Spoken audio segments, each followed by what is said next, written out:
नमस्कार. महाराष्ट्र जीवन प्राधिकरणच्या ऑफिसमध्ये आम्ही सगळेजण पाण्याच्या समस्या घेऊन आलेलो आहोत.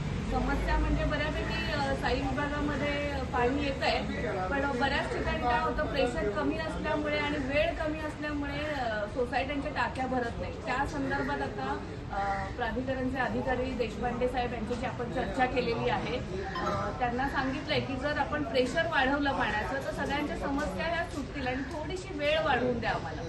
तर त्यांनी तसं मान्य केलं आणि आमचा मूळ मुद्दा हा होता की शुक्रवारचा जो शटडाऊन आहे तो बंद झाला पाहिजे. आम्हाला त्यांचं असं म्हणणं आहे आपण बंद करू काही दिवसातच, दिवाळीमध्ये हा शटडाऊन राहणार नाही, म्हणजे या महिन्यात शटडाऊन नसणार, पुढे पण तो कायमचा बंद करू असंही त्यांनी आश्वासन दिलेलं आहे. काही ठिकाणी ज्या रस्त्यावर लिकेज झालेले आहेत पाईप बऱ्याच ठिकाणी, त्याच्यामुळे पाणी वाया जात आहे, तेही आम्ही त्यांच्या निदर्शनास आणून दिलेले आहे. ते पण ते म्हणाले की 1-2 दिवसात ते सगळे लिकेज आपण काढून घेऊ, जेणेकरून पुढे जाणारं पाणी जे आहे ते व्यवस्थित जाईल.